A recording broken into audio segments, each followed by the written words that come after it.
दोस्तों आज के समय भारत वो केंद्र बन चुका है जिस पर दुनिया के ताकतवर देशों की नजर है। बड़ी खबर ब्रिटेन से, जहां पर ब्रिटेन के इंजन निर्माता कंपनी रोल्स रॉयस अब ब्रिटेन के बाहर अगर किसी देश के अंदर अपनी फैक्ट्री सेटअप करना चाहती है तो वो है भारत। अब ब्रिटेन से आई ये खबर अमेरिका के लिए चिंता का कारण बन सकती है, क्योंकि अमेरिका को जो इंजन्स साल 2025 में भारत को डिलीवर करने चाहिए थे वो 2026 में डिलीवर किए जा रहे हैं। और दूसरी खबर जो कि शायद इसी खबर से जुड़ी हो सकती है, क्योंकि लॉकहीड मार्टिन की तरफ से भारत के सामने बड़े प्रस्ताव आए हैं C-130J सुपर हरकुलस विमान के, जहां पर 80 ट्रांसपोर्ट विमान भारत को दिए जा सकते हैं। लेकिन भारत ने चुपचाप कंडीशन लगा दी कि हम विमान आपसे खरीदेंगे तभी जब आप विमान भारत में बनाएंगे। लास्ट अपडेट IWT यानी कि सिंधु जल समझौते से सामने निकल के आ रही है, जिसको लेकर के चिंतित पाक ने अब यूनाइटेड नेशन सिक्योरिटी काउंसिल को चिट्ठी लिखनी शुरू कर दी है कि भारत हमें पानी नहीं दे रहा। जानते हैं आज के इस वीडियो में तीनों ही इंपॉर्टेंट अपडेट डिटेल्स में। यदि आपको हमारा काम पसंद आए, वीडियो को लाइक, चैनल को सब्सक्राइब जरूर कीजिएगा, क्योंकि आपका ये छोटा सा काम आप तक ये जरूरी और सही खबरें लाने में हमारी बड़ी मदद करता है। तो पहली बड़ी खबर भारत ब्रिटेन से सामने निकल के आ रही है, जहां पर विमानों के लिए इंजन बनाने वाली कंपनी रोल्स रॉयस अब भारत में बड़े निवेश की तैयारी में है। कंपनी का कहना है कि वो भारत को ब्रिटेन के बाहर अपना तीसरा होम मार्केट बनाने पर विचार कर रही है। अब रोल्स रॉयस की तरफ से आया ये स्टेटमेंट कोई छोटा स्टेटमेंट नहीं है, क्योंकि जब भी कंपनी इस तरीके के प्लांट्स या फिर इस तरीके की डेवलपमेंट शुरू करती है दूसरे देशों के अंदर, तब ये जेट इंजन नेवी के लिए propulsion और थल सेना यानी कि तीनों सेगमेंट्स के लिए काम करना शुरू करते हैं और बहुत ही बेहतर टेक्नोलॉजीज सप्लाई करने का काम करते हैं। अब ये भारत के अलग अलग सेगमेंट से फायदा उठाना चाहते हैं। डेफिनेटली ये प्रॉफिट तो कमाएंगे ही, लेकिन भारत को एक्स्ट्रा एज मिलेगा। आपको बता दें कि ब्रिटेन के अलावा रोल्स रॉयस की अमेरिका, जर्मनी के अंदर भी अपने होम मार्केट है और इन देशों के अंदर कंपनी की बहुत बड़ी मौजूदगी है। और इनिशियली इन देशों के अंदर शुरुआत भी इसी तरीके से की गई थी। उसके बाद इन्होंने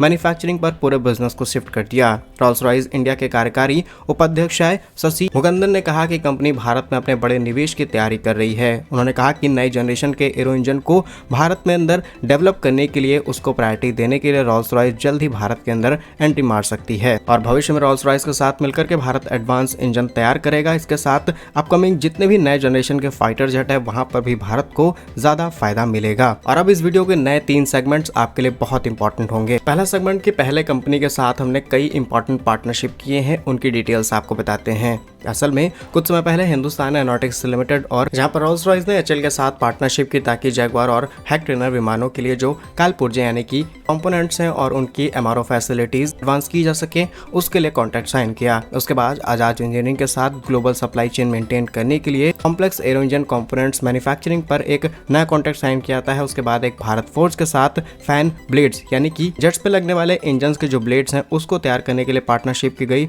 उसके बाद गार्डियन शिप बिल्डर्स के साथ MTU इंजन के लिए, और उसके जस्ट बाद एक डिफेंस PSU साइन किया जाता है अर्जुन टैंक के लिए, जिसमें FRCV इंजन तैयार किए जाएंगे 2025 दिसंबर से, और कंपनी ने कुछ हद तक इस पर काम करना शुरू कर दिया है। असल में कॉन्ट्रैक्ट अर्जुन टैंक और future ready compact vehicles advance generation engine इस्तेमाल करने के लिए कॉन्ट्रैक्ट कंपनी के साथ भारत ने साइन किया था। और अब बात करते हैं कि नए प्रस्ताव भारत के सामने क्या आए हैं। बाकी रोल्स रॉयस का सबसे लेटेस्ट प्रस्ताव हम आपको ब्रीफली बता चुके हैं। तो कुछ दिनों पहले कंपनी ने ऑफर दिया कि हम भारत के साथ मिलकर के भारत का जो AMCA that is advance combat aircraft programme है, इसके तहत हम 110 से लेकर के 120 किलो न्यूटन की पावर जनरेट करने वाला एक इंजन आपके लिए तैयार करके देंगे। अच्छी बात यह है कि इसकी को डेवलपमेंट भारत के अंदर की जाएगी। एक नया प्लांट सेटअप होगा, एक नया R&D यूनिट सेटअप होगा जहां पर यह सारा काम किया जाएगा। इसकी 100% टेक्नोलॉजीज भारत को दी जाएंगी। इसके इंटेलेक्चुअल प्रॉपर्टी राइट्स भारत को दिए जाएंगे। इन फ्यूचर भारत इस इंजन को तोड़ मरोड़ के किसी भी तरीके से किसी भी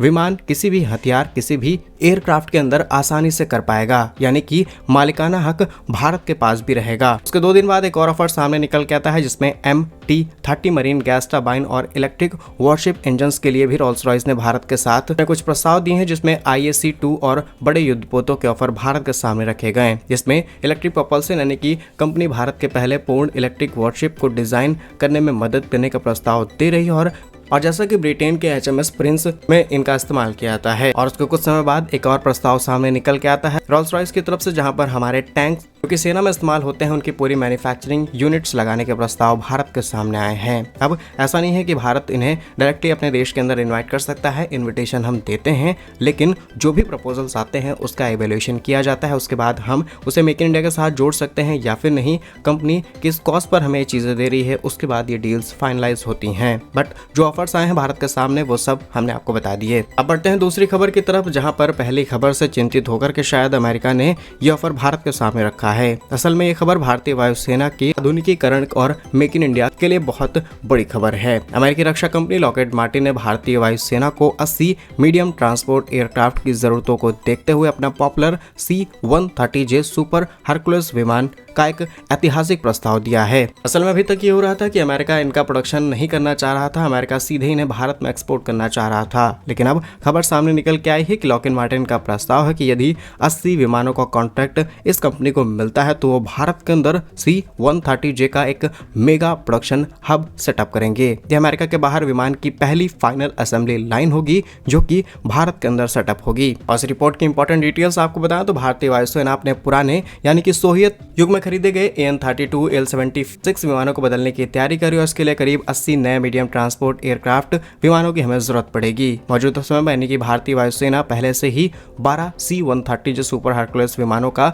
सफलतापूर्वक संचालन कर रही है, इसलिए ऑपरेशनल कंपैटिबिलिटी भारत के लिए इजी हो जाएगी। इसके अलावा C-130 लद्दाख के दौलत बेडी ओल्ड यानी जो 16,614 फीट दुनिया की सबसे ऊंचाई वाली हवाई पट्टी है उस पर भी उतर करके अपनी परफॉर्मेंस को दुनिया के सामने साबित कर चुका है। लॉकहीड मार्टिन ने इस बोली के लिए टाटा एडवांस सिस्टम लिमिटेड के साथ पार्टनरशिप भी की है। हैदराबाद के अंदर इनका पहला ज्वाइंट डेवलपमेंट भी शुरू हुआ है, लेकिन अब बड़े स्केल पर इस काम को करने की तैयारी है। अब यहाँ पर हम आपको बताएं तो भारत के बाहर इस तरीके के काम और इन सभी रिपोर्ट्स को आप देखेंगे तो इसीलिए शायद शुरुआत में हमने आपको बताया था कि भारत आज वो केंद्र बन चुका है जहाँ पर दुनिया का फोकस है। हम सबसे पहले फ्रांस के पास चले तो फ्रांस ने भारत को अपने राफेल्स के ऑफर दिए हैं, जहाँ पर टाटा के साथ मिलकर के वो भारत के अंदर अपनी MRO फैसिलिटी सेटअप कर रहे हैं ताकि दुनिया के अंदर जितने भी राफेल्स भेजे जाएं एटलीस्ट 20-30% उनकी MROs भारत के अंदर हो पाए। अमेरिका भी अपने C-130 के साथ यही करना चाहता है। भविष्य में जितने देशों को बेचेंगे उनकी मेंटेनेंस भारत के अंदर हो पाएगी और